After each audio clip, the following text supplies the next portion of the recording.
Dictatorship question mark वाला जो आपने एपिसोड बनाया, ये इतना एग्रेसिव क्यों था?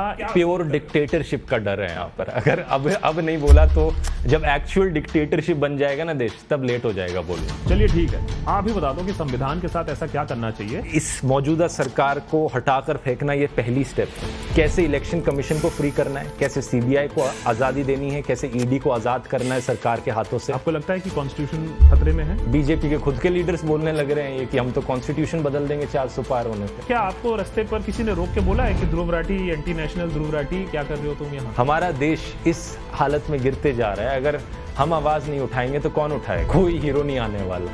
आपके तार आम आदमी पार्टी से जुड़े हैं? नहीं, ये सब झूठ है, ये झूठे आरोप लगाते हैं। अगर मुझे सही में पार्टी से पैसे लेने होते तो मैं बीजेपी के पास जाता सबसे पहले। सबसे ज्यादा पैसे उन्हीं के पास है। देशभक्त के आज के हमारे कॉन्वर्सेशंस में जो गेस्ट हैं, उन्होंने आजकल थोड़ा सा तहलका मचा के रखा है। वैसे तो सोशल मीडिया के दुनिया में ही इज वेल नोन, लेकिन आजकल पॉलिटिकल गलियारों में भी उनके बारे में काफी बातें हो रही हैं। Dhruv Rathee, many thanks for joining us here on Deshbhakt conversations. Always a pleasure having a conversation with you. लेकिन आज का कॉन्वर्सेशन थोड़ा ज्यादा खास है, specially because we are just a few days away from the elections. और आपके जो आजकल वीडियो आ रहे हैं, काफी धुआंधार वीडियो चल रहे हैं। एजुकेशन से जो आपके ऑलरेडी काफी पॉपुलर वीडियो हुआ करते थे, और अब जो पॉलिटिकल वीडियोस आ रहे हैं, उनमें एक नया जोश दिख रहा है, तेजी दिख रही है, एग्रेशन दिख रहा है। तो मेरा सबसे पहला सवाल, without beating around the Bush, let's address the elephant in the room. ये जो डिक्टेटरशिप क्वेश्चन मार्क वाला जो आपने एपिसोड बनाया, ये इतना एग्रेसिव क्यों था? इसके तेवर बिल्कुल अलग क्यों थे आपके दूसरे वीडियो से? वो थोड़े से बैलेंस्ड होते हैं, थोड़ा सा एक उनमें ठहराव होता है, लेकिन इसमें थोड़ा गुस्सा ज्यादा दिखा।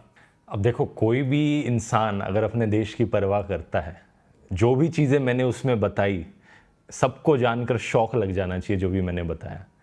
अगर आपको थोड़ी सी भी फिक्र है ना देश की, आपकी आंखें खुल जानी चाहिए। यही मैंने उस वीडियो में भी कहा था कि जो हो रहा है देश में आज के दिन, तो मेरे अंदर भी वही फीलिंग आई कि मैं भी अपना नॉर्मली एजुकेशन वीडियोस बनाते रहता हूँ, लेकिन जब मैंने देखा कि एग्जैक्टली क्या क्या हो रहा है और देश कितने संकट में है आज के दिन, तो मैंने सोचा अगर अब नहीं बोलूँगा तो कब बोलूँगा इसके बारे में, और मैं नहीं बोलूँगा तो और कौन बोलेगा? अगर हर कोई चुप बैठा रहा। मैंने ये भी देखा कि ये ऐसी चीज़ें नहीं थी जो उसी वक्त हुई थी, कुछ चीज़ें थी जो पहले कुछ हो चुकी थी, कुछ महीने से हो रही थी, कुछ सालों से हो रही थी।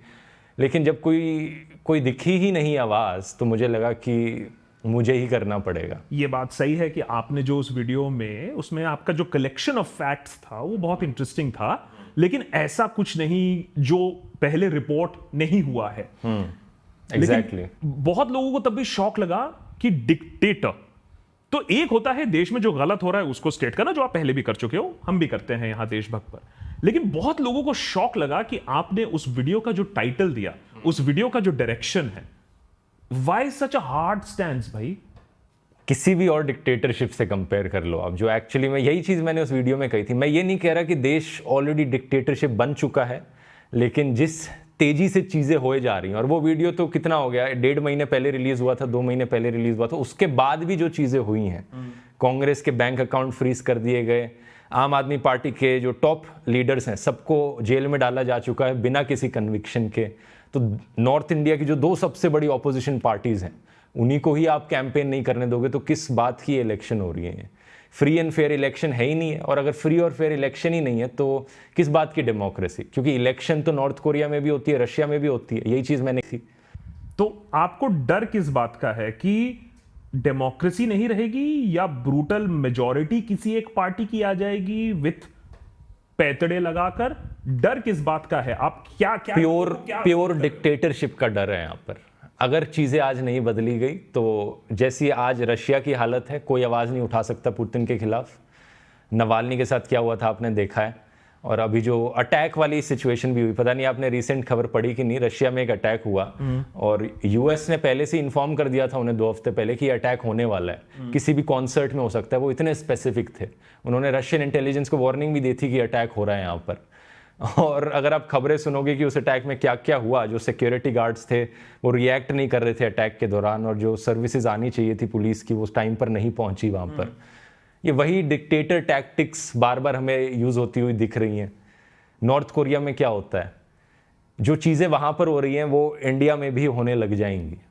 आप बार बार उस वीडियो में, इस इंटरव्यू में ऑलरेडी डिक्टेटरशिप शब्द का इतने बार उपयोग कर रहे हैं आप, क्योंकि करने की ज़रूरत है यहाँ पर। अगर अब नहीं बोला तो जब एक्चुअल डिक्टेटरशिप बन जाएगा ना देश, तब लेट हो जाएगा बोलना। लेकिन कहने वाले तो ये भी कहेंगे, भक्त बैनर्जी भी, मैंने उससे पूछा, वो भी ये कहता है कि भाई डिक्टेटरशिप अगर होता तो ध्रुव राठी यहाँ बैठकर डिक्टेटरशिप की बातें ना कर पाता 2 बार। तभी मैंने कहा कि अभी नहीं बना है डिक्टेटरशिप, लेकिन अगर हमने अभी आवाज़ नहीं उठाई ना तो कुछ सालों बाद वही हालत होगी। और तब आवाज़ उठाने के लिए का मौका गया।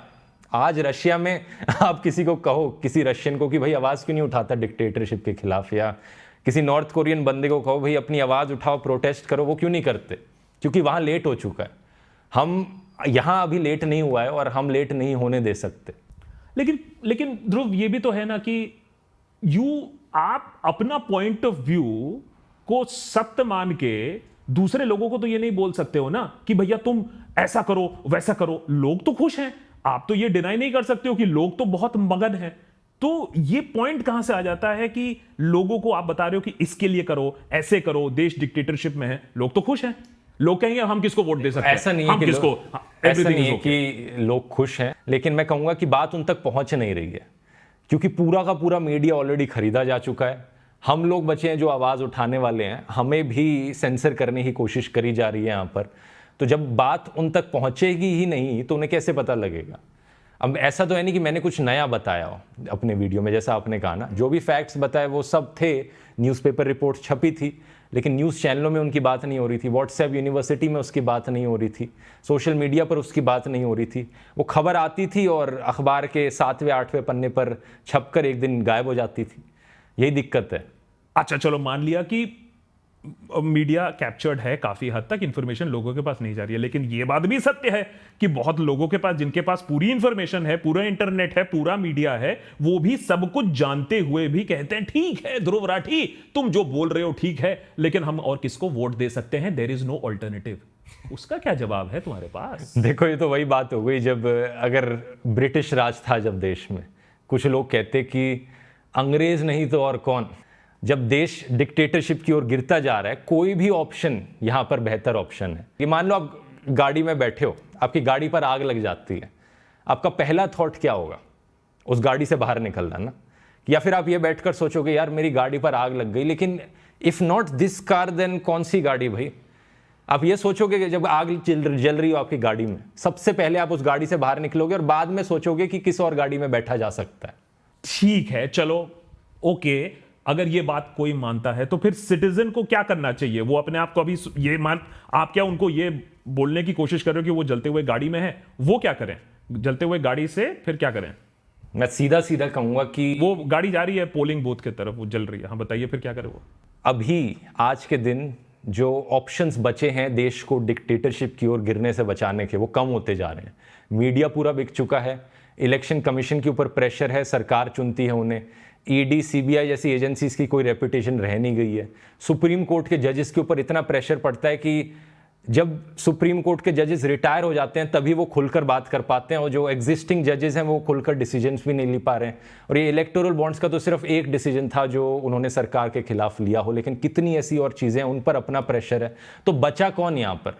बस हम और आप जैसे लोग बचे। जो इस वीडियो को देख रहे हैं वो लोग बचे, देश के नागरिक। और 2024 की ये इलेक्शन यही आखिरी मौका है हम सब के लिए, वोटिंग की ताकत से देश को बचाने का, देश की डेमोक्रेसी को बचाने का। तो सीधा सीधा मैं कहूँगा कि अगर हमें देश को डिक्टेटरशिप की ओर गिरने से बचाना है तो वोट करो जाकर, और अपने आसपास के लोगों को बताओ वोट करें, उन्हें बताओ कि देश आज किस हालत में है। और एक एक व्यूअर जो इस वीडियो को देख रहा है वो सोचना कि आपके पास कितनी ताकत है। अगर हम कितने 1 करोड़ लोग हैं सब्सक्राइबर्स आपके, मेरे मिलाकर होंगे, उससे भी ज़्यादा हैं वैसे, लेकिन अगर हर एक इंसान अपने आसपास के 100 लोगों को बताए सच कि क्या चल रहा है, डिक्टेटरशिप की हालत क्या है, अपने आसपास 100 लोगों को कन्विंस करने की कोशिश करे कि देखो देश यहाँ इस हालत में गिर जाएगा अगर हमने कुछ नहीं किया तो जाकर वोट करो। वोट कैसे करना है, किसी का वोटर आईडी नहीं बनाया, उन्हें बताओ क्या करना है। तो एक एक इंसान 100 पर भारी पड़ सकता है, और ये 1 करोड़ लोग सभी 100 करोड़ लोगों को जागरूक कर सकते हैं।